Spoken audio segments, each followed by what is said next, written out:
La Reserva Federal acaba de hacer algo con el oro que nunca ha hecho en toda la historia moderna del sistema financiero. Y casi nadie está hablando de ello con claridad, ni CNBC, ni Bloomberg, ni los influencers financieros en redes sociales que están o gritando a la luna o gritando burbuja sin poder decirte por qué ninguna de esas dos cosas es realmente cierta. Lo que voy a mostrarte en los próximos 20 o 30 minutos no es una opinión, no es una predicción basada en esperanza, miedo o un patrón de gráfico que alguien dibujó en una pizarra blanca. Es una secuencia de eventos documentados y verificables que están ocurriendo ahora mismo dentro de la Reserva Federal, que toda persona que posee oro, plata, acciones, bonos, un 104 Wonka o una casa valuada en dólares necesita entender antes de que se desarrolle la siguiente fase. Si te has preguntado por qué el oro sigue moviéndose como lo hace, a pesar de todo lo que la Fed ha dicho públicamente, este video va a responder esa pregunta por completo. Y la respuesta te va a sorprender, porque esto es lo que la mayoría de los inversores no se dan cuenta. Lo que la Fed acaba de hacer no solo afecta el precio del oro, afecta toda la arquitectura de cómo funciona el dinero en este país. Y una vez que entiendas el mecanismo, una vez que veas la secuencia con claridad, nunca volverás a ver tu cartera de la misma manera. Voy a dividir esto en tres partes. Primero, te voy a mostrar exactamente lo que la Fed acaba de hacer y por qué no tiene precedentes históricos. Segundo, voy a explicar el mecanismo, la cadena específica de causa y efecto que hace esto tan significativo para el oro, la plata y cada activo denominado en dólares que poseas. Y tercero, te voy a mostrar a dónde lleva esto, cómo son realmente las tres fases de lo que viene y cómo pensar en posicionarte del lado correcto de la situación. Comencemos con lo que acaba de suceder, lo que la Fed hizo y por qué lo cambia todo. En diciembre del año pasado, la Reserva Federal anunció silenciosamente que comenzaría a comprar 40,000 millones de dólares en letras del Tesoro cada mes. No lo llamaron impresión de dinero, lo llamaron compras de gestión de reservas. Y si estás pensando que suena como una elección de palabras muy cuidadosa para describir algo que es funcionalmente idéntico a la impresión de dinero, tienes razón. Esto es lo que compras de gestión de reservas significa en lenguaje sencillo. La Reserva Federal está creando dinero nuevo de la nada y usándolo para comprar deuda gubernamental. Esa es la definición de impresión de dinero. La palabra gestión de reservas delante no cambia lo que hace el mecanismo. Cambia cómo suena en un comunicado de prensa. Ahora, ¿por qué es esto tan importante? Porque la Fed pasó los mejores 3 años entre 2022 y 2025 diciéndole al público estadounidense, a los mercados de bonos y al sistema financiero global que estaba haciendo lo contrario. Estaba luchando contra la inflación, estaba ajustando, estaba reduciendo su balance, subió las tasas más rápido que en cualquier momento en 40 años el ciclo de ajuste más agresivo de la historia moderna.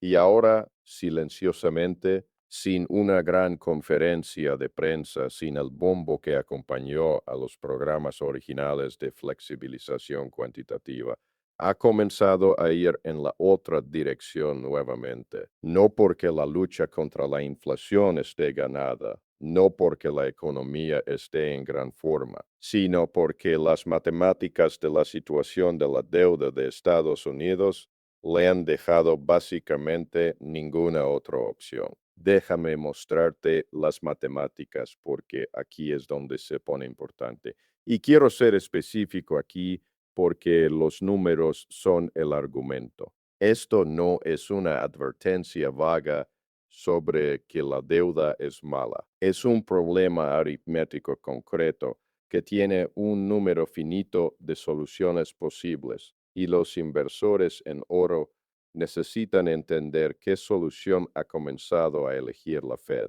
Estados Unidos está actualmente refinanciando aproximadamente entre 9 y 12 billones de dólares de deuda federal este año fiscal, a tasas de interés entre el 4% y el 5%.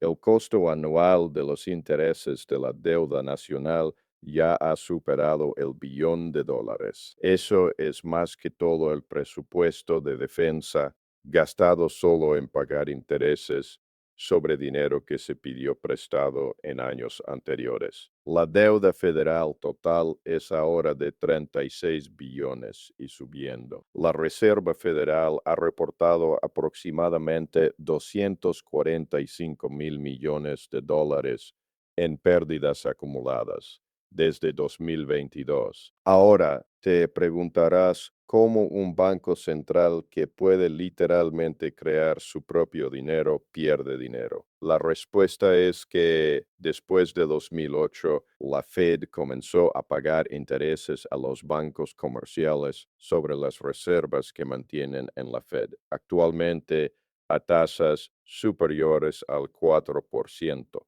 Pero los bonos gubernamentales que la Fed compró para rescatar al sistema durante la crisis de COVID pagan una tasa mucho más baja. Entonces, la Fed está pagando a los bancos un 4% por dinero que ha invertido al 1% o 2%. Está ejecutando una operación de carry negativa a una escala que ninguna institución privada podría sobrevivir. ¿Cómo llamaron a esta pérdida un activo diferido, que es una pieza de creatividad contable verdaderamente notable? Eso significa que somos técnicamente insolventes, pero escribimos las reglas. Así que lo llamamos está bien.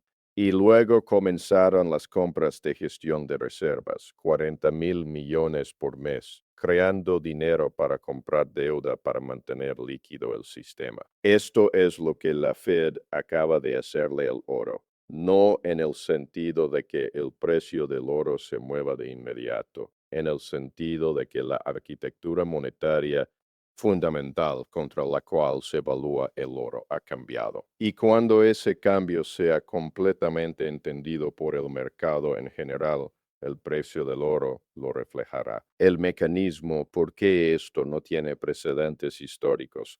Para entender por qué lo que la Fed acaba de hacer es verdaderamente sin precedentes, necesitas entender un principio que mis mentores, personas que han estado en la banca institucional durante décadas, siempre han enfatizado. Nunca confíes en las noticias para saber hacia dónde va el dinero. Las noticias te dicen lo que pasó ayer, los datos te dicen lo que está sucediendo ahora mismo con el dinero real.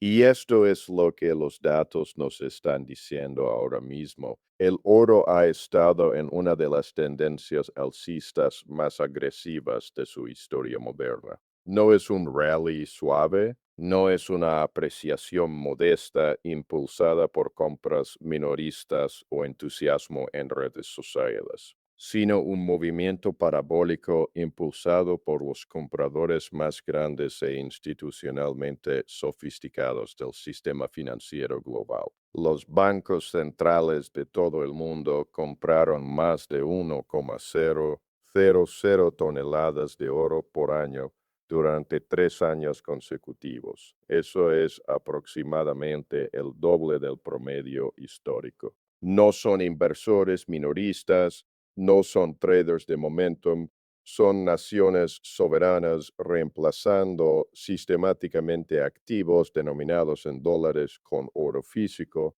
¿Por qué comenzó esto? Comenzó en febrero de 2022, cuando Estados Unidos tomó una decisión que cambió el cálculo de cada banco central y fondo soberano del planeta, EEU.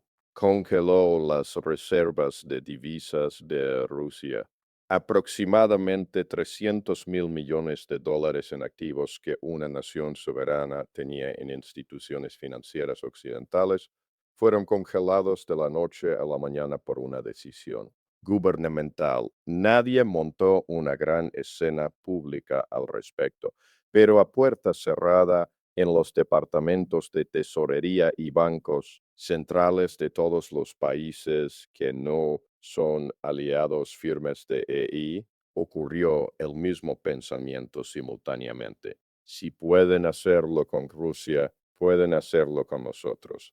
El dólar no es un activo de reserva neutral, es un instrumento geopolítico. Y el único activo de reserva que existe fuera de ese sistema por completo, la única cosa que no puede ser congelada por orden ejecutiva o bloqueada por sanción financiera, es el oro físico. Ahí es cuando comenzó la fase 1 del actual mercado alcista del oro. Y todavía estamos en ella. Pero esto es lo crítico que la mayoría de las personas que siguen el precio del oro ahora mismo están pasando por alto. La fase 1 es la fase silenciosa, institucional y metódica de reposicionamiento. Son los bancos centrales caminando muy calmadamente hacia la salida antes de que suene la alarma de incendio. Son los fondos soberanos reasignando lenta y cuidadosamente, sin mover el precio demasiado agresivamente, sin llamar la atención, sin desencadenar el mismo pánico que haría que su propio reposicionamiento fuera más caro. Todavía no ha habido grandes quiebras bancarias que amenacen el sistema. No hay quiebras corporativas masivas en cascada a través de los mercados financieros. No hay una ruptura en el mercado de tesoros. El Banco Central todavía no se ve obligado a comprar deuda gubernamental a escala de emergencia. La fase 1 es calma. La fase 1 es institucional. La fase 1 parece desde fuera que el oro sigue subiendo por razones difíciles de precisar. Eso es exactamente lo que se supone que debe parecer la fase 1. Y es precisamente por eso que la mayoría de los inversores minoristas lo han descartado o subestimado. La ausencia de una crisis visible no es evidencia de que la crisis no se esté formando. Es evidencia de que la estás viendo en su etapa más temprana e importante.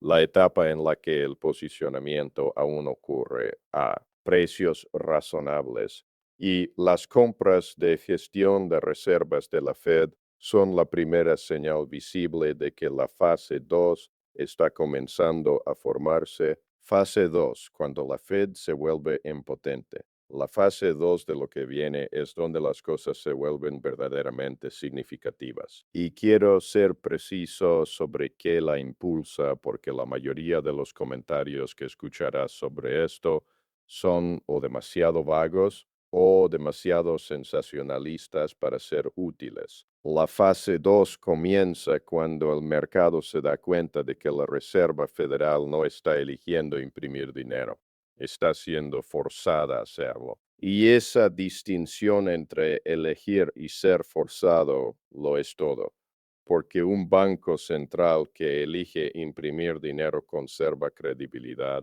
Un banco central que es forzado a imprimir dinero porque la alternativa es un colapso sistémico del mercado de bonos, ha perdido su activo más importante, que es la creencia de que tiene el control. He aquí por qué la Fed ya se está moviendo hacia ser forzada en lugar de elegir Kevin Walsh, quien ha sido nominado como el próximo presidente de la Reserva Federal. Ha declarado públicamente que quiere dos cosas: tasas de interés más bajas y un balance de la Fed más pequeño. Y ambos objetivos suenan responsables y sensatos en la superficie. Tasas más bajas ayudan a los prestatarios. Un balance más pequeño significa menos intervención en el mercado. Disciplina fiscal, credibilidad monetaria, todas las palabras correctas. El problema es que estos dos objetivos son matemáticamente contradictorios. dada la situación actual de la deuda. No se puede reducir el balance de la Fed mientras se mantienen las tasas bajas cuando se tienen entre 10 y 12 billones en bonos que vencen y necesitan ser refinanciados en los próximos 12 meses. Si la Fed se aparta de la compra de bonos del Tesoro como parte de la reducción de su balance, y si las tasas se mantienen bajas, que bien compra toda esa nueva deuda, el sistema bancario ya está bajo suficiente estrés como para que la Fed esté haciendo silenciosamente compras de gestión de reservas solo para mantenerlo líquido. Los inversores privados y los bancos centrales extranjeros ya están comprando menos deuda del gobierno estadounidense que hace 5 años. La demanda de bonos del Tesoro es más débil de lo que ha sido en décadas. Así que la elección que enfrentará el nuevo presidente de la Fed, como todos los presidentes de la Fed antes que él, no es realmente la elección entre sus principios declarados y la impresión de dinero. Es la elección entre la impresión de dinero y permitir que el mercado de bonos se rompa. Y todos los presidentes de la Fed en la historia, sin una sola excepción, han elegido la impresión de dinero. Jerome Powell en 2012 era abiertamente escéptico sobre la flexibilización cuantitativa. Dijo, el mercado siempre vitoreará pidiendo más y nunca será suficiente. Luego, en 2020, imprimió más dinero que cualquier ser humano en la historia de la moneda. El patrón se repite porque la alternativa es siempre peor. La fase 2 es cuando el mercado deja de creer en los principios declarados y comienza a valorar la realidad forzada. Y ahí es cuando el oro pasa de ser caro a ser algo que la gente dice que no puede permitirse no tener. Esto no es un escenario teórico. Este es el patrón documentado de cada transición monetaria importante de los últimos 50 años. Cada banco central que ha entrado en esta secuencia ha seguido el mismo camino. No porque los banqueros centrales sean incompetentes, sino porque las fuerzas estructurales contra las que operan no dejan otra opción viable que no implique un resultado aún peor. El acelerador del petróleo, porque el cronograma podría comprimirse dramáticamente. Hay una fuerza más actuando sobre esta situación sobre la que quiero ser muy específico porque está sucediendo ahora mismo y tiene un historial de 50 años de comprimir lo que de otro modo sería una historia monetaria gradual en una mucho más rápida y dramática. Los shocks petroleros, el patrón entre las grandes disrupciones del petróleo y los precios del oro no es ocasional. No es coincidencia, es una de las relaciones más consistentes en 50 años de historia del mercado. En 1973, el embargo de la OPEP hizo que los precios del petróleo se cuadruplicaran de la noche a la mañana. El oro se disparó un 89% en los 12 meses siguientes. En 1979, la revolución iraní hizo subir el crudo más del 110%. El oro escaló casi un 150% en el mismo periodo y alcanzó su máximo histórico. En 1991, un shock relativamente contenido de la guerra del Golfo hizo que el petróleo saltara bruscamente en solo un par de semanas y el oro se movió entre un 15% y un 20% casi de inmediato. Cada gran shock petrolero. No a veces, no a menudo, todas las veces. ¿Por qué el petróleo hace esto al oro? Porque los shocks petroleros hacen dos cosas simultáneamente que individualmente serían significativas.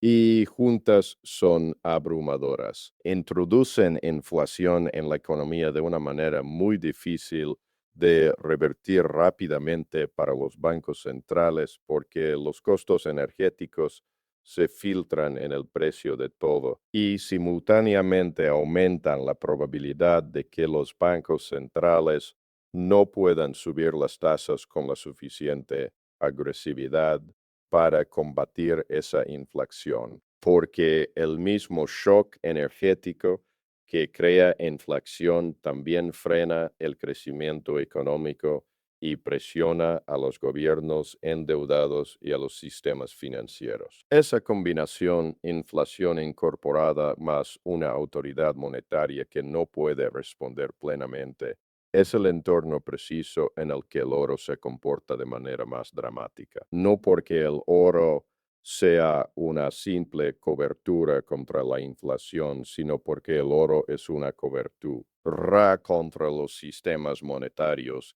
que están perdiendo la capacidad de mantener la credibilidad. Ahora mismo, el estrecho de Hormuz, por donde fluye el 20% del suministro diario de petróleo del mundo, ha sido comercialmente interrumpido por la acción iraní. Se han golpeado petroleros. Más de 100 buques están detenidos. Goldman Sachs ha calculado una prima de riesgo geopolítico de $18 por barril ya incorporada en los precios actuales. Wood Mackenzie está proyectando petróleo a $100 si la interrupción continúa durante semanas.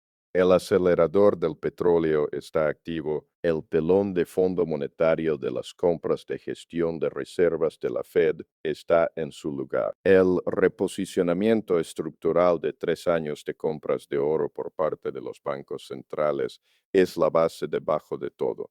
Estas tres fuerzas no son tres historias separadas, son tres capas de la misma historia y están convergiendo simultáneamente ahora mismo. El inversor que entiende las tres capas está viendo el entorno actual de manera muy diferente al inversor que solo ve que el precio del oro sube sin entender por qué.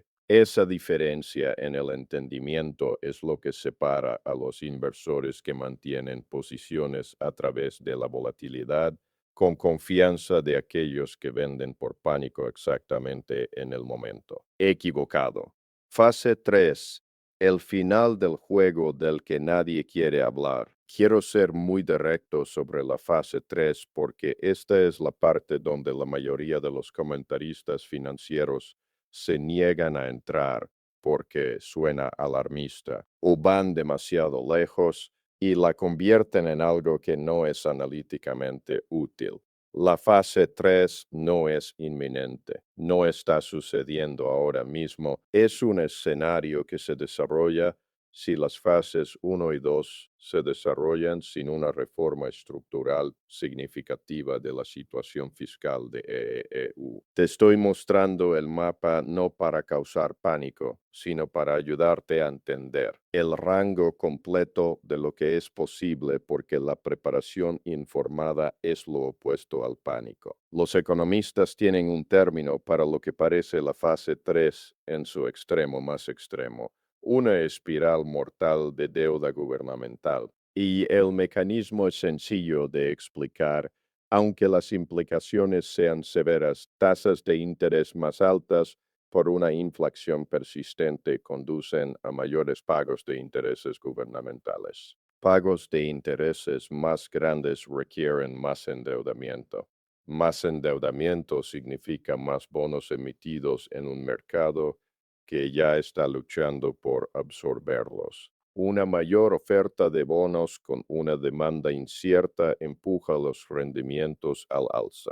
Rendimientos más altos significan pagos de intereses aún mayores. El ciclo se alimenta a sí mismo. El pago de intereses de Estados Unidos sobre su deuda nacional superará el $1 billón este año. No es un billón construyendo carreteras o financiando escuelas o pagando defensa, es 1 billón de puros intereses sobre deuda acumulada previamente. Y esa cifra crece cada año a medida que más deuda se refinancia a tasas actuales en lugar de las tasas cercanas a cero de la década de 2010. El registro histórico de cómo los países resuelven esta situación no es ambiguo. Cada país que se ha encontrado en una auténtica espiral mortal de deuda gubernamental, y ha habido varios en la era moderna en múltiples continentes, lo ha resuelto de la misma manera.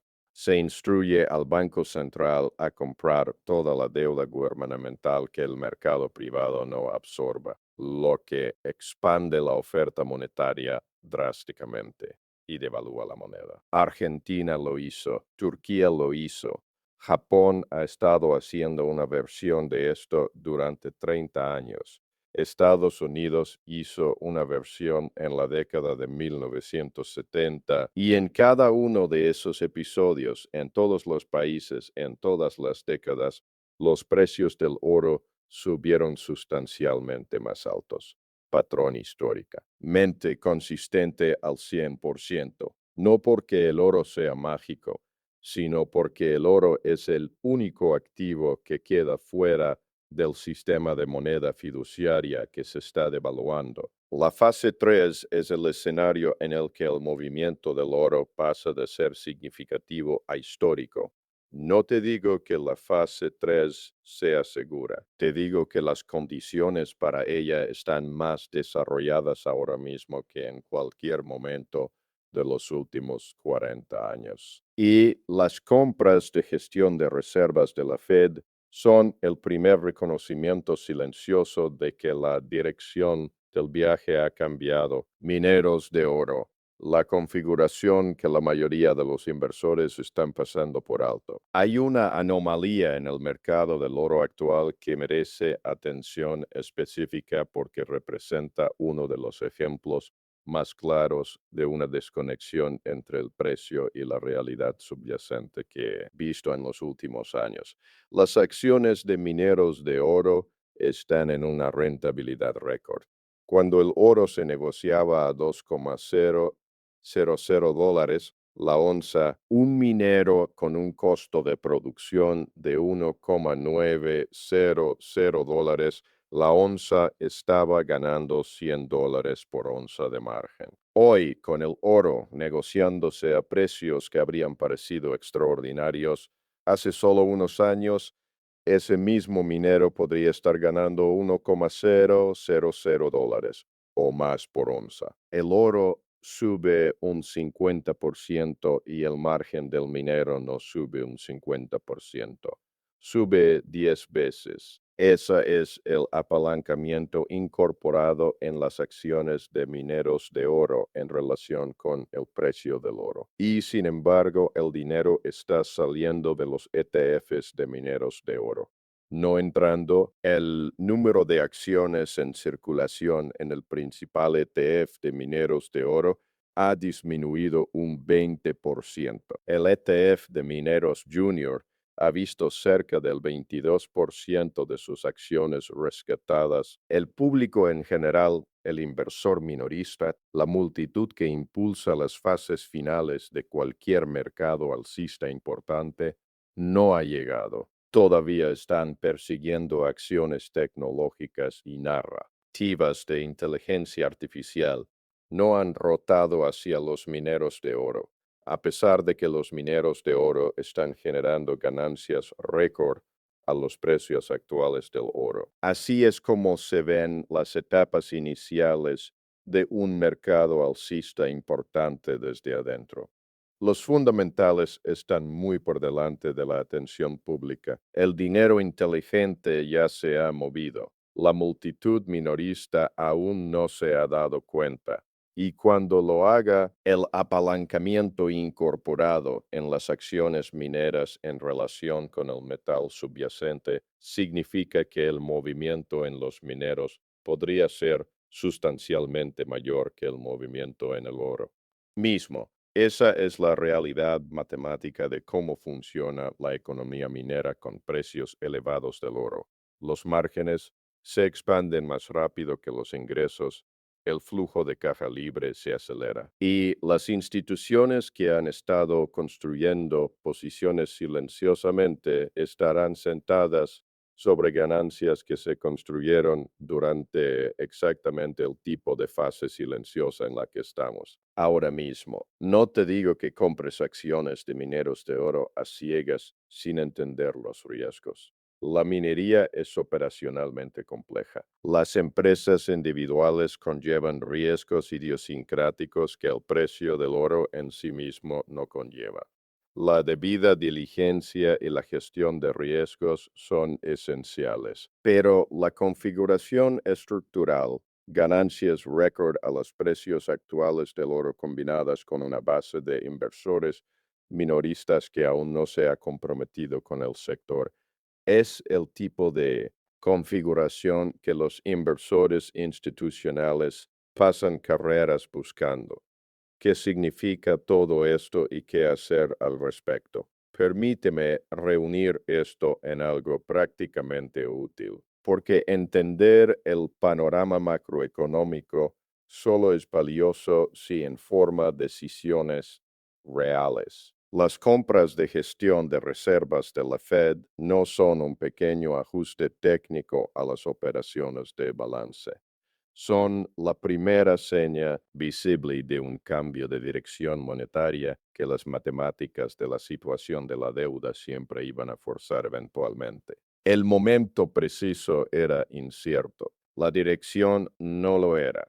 Los bancos centrales han estado comprando oro a un ritmo récord durante 3 años consecutivos porque leyeron esta dirección antes que casi nadie. No están comprando oro por un patrón de gráfico o una tendencia en redes sociales. Están comprando oro porque sus propios economistas y su propio análisis del sistema monetario global les dijeron que la era de la dominación del dólar como un activo de reserva puramente neutral está cambiando y querían estar posicionados en el único activo que existe fuera de ese sistema antes de que el cambio se hiciera evidente. El shock petrolero superpuesto a esto crea un acelerador que podría comprimir una historia de varios años en una mucho más rápida. La historia muestra esta relación con 50 años de datos consistentes. El marco de las tres fases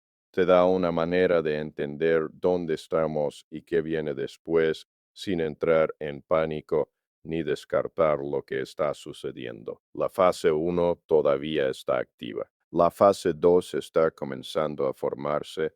La fase 3 es un escenario de riesgo que una preparación disciplinada puede navegar, no una certeza que deba causar parálisis. En términos de lo que debes considerar prácticamente, el oro en sí mismo sigue siendo la forma más directa de poseer protección contra lo que se está desarrollando. El oro físico, no solo los instrumentos de papel, importa en un escenario genuino de estrés sistémico por las razones que hemos discutido. Los mineros de oro ofrecen exposición apalancada a los precios del oro para inversores que entienden los riesgos operativos y específicos de cada empresa adicionales que conllevan. La plata ha superado históricamente al oro en las etapas finales de los mercados alcistas de metales preciosos, con una relación oro-la plata que históricamente revierte a la media de maneras que favorecen a la plata desproporcionadamente cuando se mueve. Las grandes energéticas se benefician directamente del componente de shock petrolero de esta historia. Los servicios públicos tienden a ser anclas defensivas cuando los mercados financieros se vuelven volátiles. La defensa se beneficia del entorno geopolítico que impulsa la inestabilidad general. Lo único contra lo que más te recomendaría es esperar a que la historia se vuelva obvia y universalmente reconocida antes de actuar en consecuencia. Cada transición financiera importante de los últimos 50 años ha recompensado a los inversores que se movieron temprano y ha castigado a los inversores que esperaron la certeza. La certeza en los mercados llega en los peores precios de entrada posibles. El patrón en cada transición monetaria y geopolítica importante de los últimos 50 años es que para cuando la tesis es universalmente reconocida, el dinero fácil ya se ha ganado. Los bancos centrales que comenzaron a comprar oro en 2022 no esperaron confirmación. Leyeron la dirección de los datos y se movieron antes de que fuera consenso. Las compras de gestión de reservas de la Fed son el dato que te dice que la dirección ha cambiado a nivel institucional. La pregunta no es si esta historia es real. Los objetivos institucionales, los datos de compra de los bancos centrales, las dinámicas del shock petrolero y la aritmética de la deuda ya han confirmado que es real. La pregunta es si actuarás sobre esa confirmación mientras la ventana aún está abierta o esperarás hasta que sea noticia de portada y la ventana se haya cerrado. Si esto te ha dado una imagen genuinamente más clara de lo que la Fed acaba de hacer y por qué es importante para el oro, la plata y cada activo denominado en dólares que posees, suscríbete a este canal ahora mismo. No hago contenido para entretenimiento. Cada video que produzco está construido sobre análisis institucional real, datos reales y aplicación real al entorno de mercado en el que vivimos hoy. Deja un comentario abajo diciéndome qué parte de esto te impactó más. O escribe la palabra fase en los comentarios si el marco de las tres fases resonó contigo, porque eso me dice exactamente qué cubrir con más profundidad la próxima vez. Comparte este video con alguien que posea oro o una cuenta de jubilación y no tenga idea de lo que la Fed acaba de hacer. Porque la ventana entre entender esto y actuar es más corta de lo que la mayoría piensa. La Fed ya se ha movido. La pregunta es si tú lo harás también.